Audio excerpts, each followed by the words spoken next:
제가 그 장면을 하도 많이 보다 보니까 성대모사를 하게 됐어요. 저도 그냥 변호사들이 법정에서 과연 저렇게 멋있나? 연봉이 세서 좋으신 분. 전데요. 말을 많이 하면 안 된다는 거를 누구보다 잘 알고 있는 인물이에요. 상당히 좀 무책임한 조언이에요. 그동안 싫었을까? 그런 상황은 말도 안 되는 얘기고요. 자, 영화를 읽는 새로운 시각, 변호사들의 시선을 읽어보는 고소한 영화 읽기의 라이너입니다. 전문가들은 이 영화를 어떻게 봤을까? 우리 영화에서 빠질 수 없는 게 법입니다. 자, 법무법인 사나와 함께하는 감사합니다. 지금 끼어들지 마시고 예, 죄송합니다. 이 법무법인 사나를 대표하는 변호사분들인 것 같아요. 법무법인 사나의 선남선녀를 자부하는 인사를 드리도록 하겠습니다. 한 분씩 인사를 해보죠. 안녕하세요. 법무법인 사나의 최종화 변호사입니다.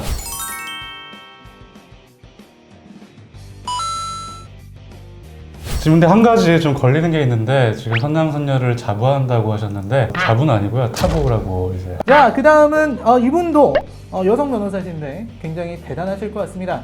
자, 광노규 변호사님 인사해 주시죠. 네, 안녕하세요.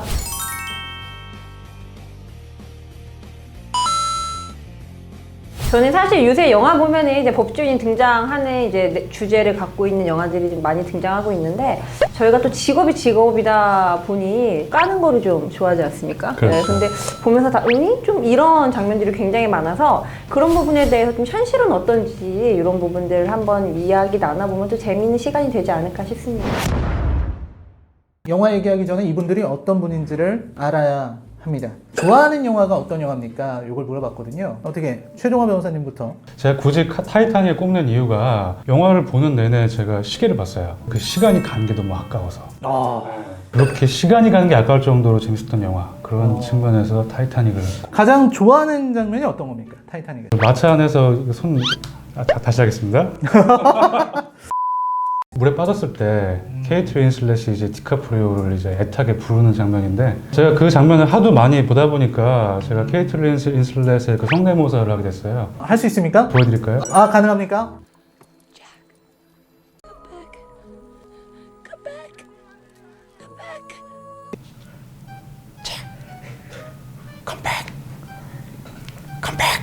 부끄러운 저의 몫인가요? 끝까지 하게 내비두지. 여기서 묻어버릴 수 있었는데.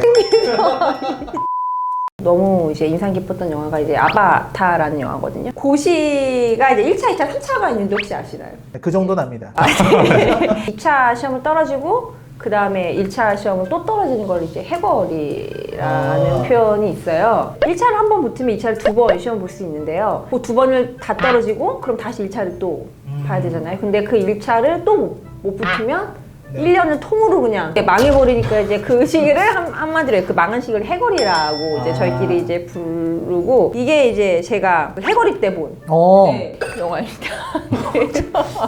잘난 척 했었는데 이제 망하니까. 네, 망해서 영화에서 표현되는 법정 장면을 보면 어떤 생각이 들지가 굉장히 궁금하거든요. 사실 뭐 직업병하고 관계 있는 건지 모르겠는데 법정에 의자가 보통은 또 개별적인 의자가 돼 있는데 교회 의자 같이 일자 의자 같이 돼 있는 거 보면은 저거 아닌데 막 이렇게 막 저도 그냥 변호사들이 법정에서 과연 저렇게 멋있나? 라는 생각을 좀 많이 합니다. 법정에서는 변호사는 한낱 작은 존재이거든요. 이제 물론 멋지게 할 때도 있지만 변호사잖아요. 우리가 알기로는 이제 법조 3륜이다. 그렇죠. 그럼요. 네. 실제보다는 좀 굉장히 당당하게 그려지는 이제 변호사들을 보면서 부러운 마음 너무 커서 그런가? 지금 사나를 대표하고 무슨 말씀하시는 거예요 도대체? 제발. 사실 저는 최종화 변호사처럼 디테일하게 뭐 법적으로 저게 말이 돼 이런 생각은 저는 뭐 이렇게 많이 하진 않는 것 같아요. 그렇게 디테일하게 보는 남자 좀 어떤 것 같으세요? 굉장히 피곤한 것 같아요. 네. 변호사가 된 이유가 뭔가요? 이렇게 물어봤더니 한 분은 그냥 남들이 다 하길래 나도 했다. 다른 분은 폼 나니까 이렇게 답을 했어요. 이거 어떻게 된 일입니까? 폼 나나요? 폼 나시는 분 어떤 분이시죠? 전데요. 제법 나지 않나요? 변호사라 그러면 사람들이 오 해주는 게 좋은 거죠. 죄송한데 이거 방송 나가면은 저 큰일 나갈 것 같아요. 수능 점수에 맞춰서 이제 법대를 갔고 이제 4학년이 됐는데 이제 부모님께서 그래도 법대를 갔는데 한 번 봐야 되지 않겠니? 하셔가지고 뭐죠? 이거 잘난 척인가요? 또 재밌는 게 이제 변호사가 돼서 뭐가 좋냐 그러니까 한 분은 시간이 많아서 좋다. 다른 한 분은 연봉이 세서 좋다. 연봉이 세서 좋으신 분 전데요. 사람이 사실 솔직해야지. 저도 지금 처자식이 있는 몸이기 때문에 이것보다 더 중요한 게 있을 수가 있을까요? 연봉이 괜찮은가 보군요. 나쁘진 않은데 본인 능력에 비해서는 좀 더 받아야 된다? 예, 그렇죠. 네, 저도 이제 아이를 키우기 때문에 뭐 너무 좋은 것 같습니다. 8시 반, 9시 정시 출근 막 이제 몇 시 이런 직업은 아니어서 좀 근데 제일 사실 장점인 것 같습니다. 이거는 저희가 동갑이긴 한데 직장 상사세요. 그러니까 팀장님이시기 때문에 그게 가능한 거지. 저같이 졸개들은 꿈도 못 꾸는 일이죠. 이런 조기 시절을 거쳤기 때문에 그러니까 좋은 게 뭐냐 그러면 어떤 보람, 정의라든지 뭐 이런 것들을 얘기할 줄 알았는데 전혀 달랐고요. 오늘 이제 영화 얘기를 해보지 않을 수가 없습니다. 오늘 첫 번째로 다룰 영화는 바로 검사 외전입니다. 보고 오시죠. 나쁜 놈들을 조지기 위해 검사가 되었다는 폭력검사 변재욱. 재욱 스스로는 정의로운 열혈 검사를 자처하지만 재욱의 폭력적이고 거친 수사 방식은 그의 발목을 붙잡습니다. 수사 중이던 피의자가 사망하는 사건이 벌어진 것이죠. 피의자 이진석은 심한 천식을 앓던 환자였는데 신문실에서 그대로 사망했습니다. 살인 용의자가 된 재욱은 결백을 주장하지만 받아들여지지 않습니다. 이에 차장검사인 우종길은 정당방위를 주장하라고 지시하지만 우종길과 변재욱의 작전은 실패. 재욱은 감옥에 수감됩니다.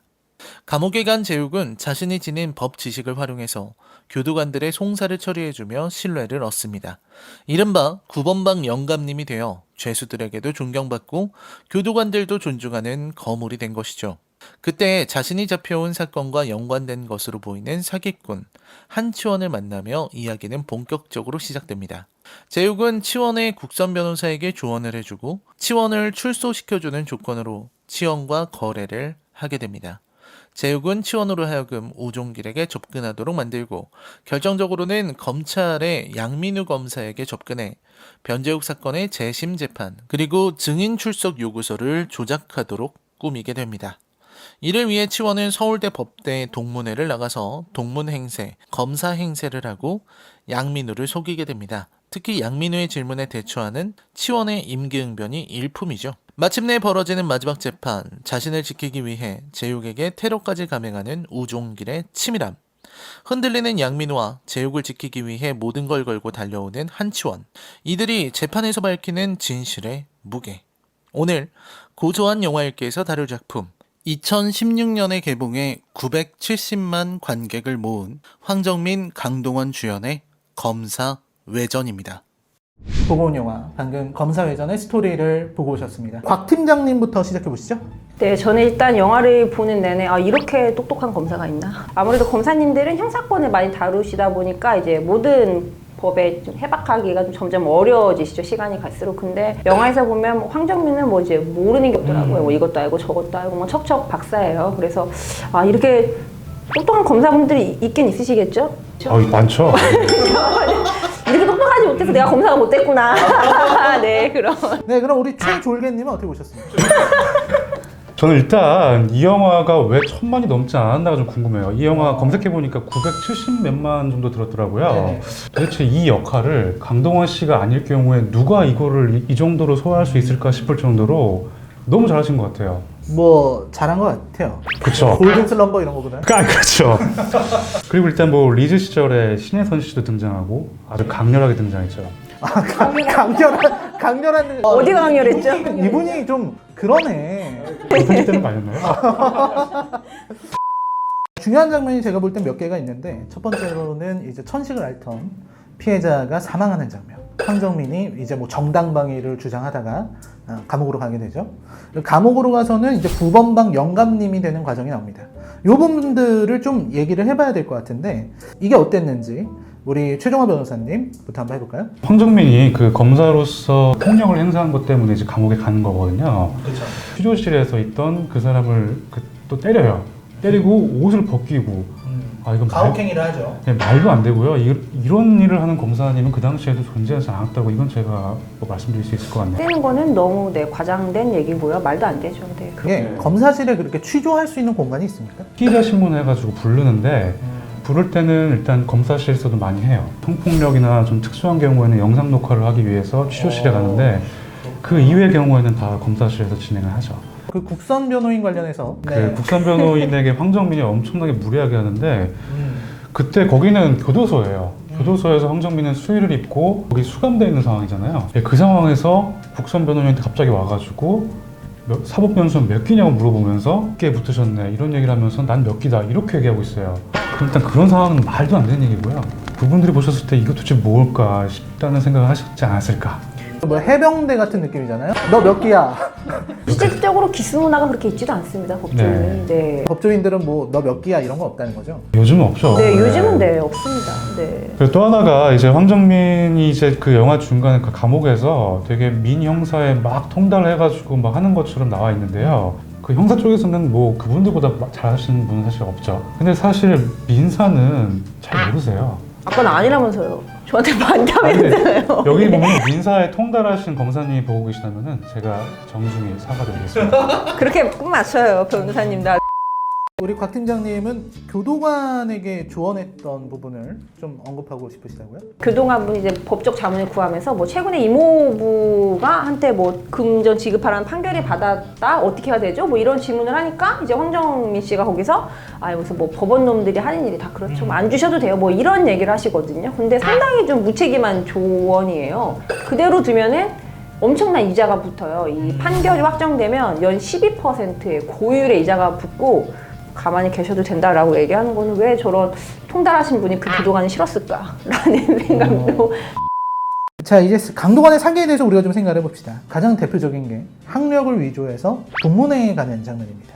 일단 그 동문회는 서울 법대 동문회였어요. 네, 맞아요. 거기에 참석할 수 있을 만한 그런 인사들끼리는 서로 다 아세요. 강동원 정도의 외모, 그 정도의 키, 그런 젊은 사람이 등장하면은 법조인이 아니라는 거 그건 판명나는 데까지는 그렇게 많은 시간이 걸리지 않을 것 같다는 생각이 들어요. 너무 눈에 띄어요. 그러니까요. 저희끼리 그 명부가 있어서 다 찾아볼 수가 있거든요.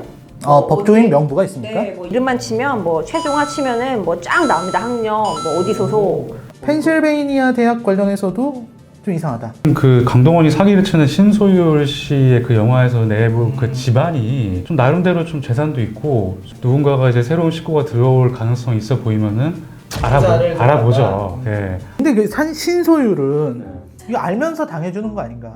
눈빛을 보면 아는 눈빛이 아니죠. 아는 눈빛이 아닌가? 글쎄 요새 여성분들 다 똑똑하신데 그게 가능할까요? 우리가 세상 물정 너무 몰라서 부잣집 딸로 곱게 커서 모를 수 있죠. 사실 제가 그 곽 팀장님을 존경하는 이유 중 하나가 저보다 자산이 많으세요. 시집을 잘 가서. 네, 저는 시집을 잘 가서. 자, 그 외에 이제 공문서 위조하는 장면이 굉장히 인상적이었습니다. 자기가 사인을 연습해서 결제를 해버린 거죠? 네. 요거 어떻습니까? 우리나라 검찰이 그렇게 허술하지가 않아요. 그렇게 외부인이 와서 사인해가지고 비서한테 그걸 주고 제출하도록 하는 그 프로세스가 말이 안 되죠. 불가능해요. 아예 안 된다. 안 돼요.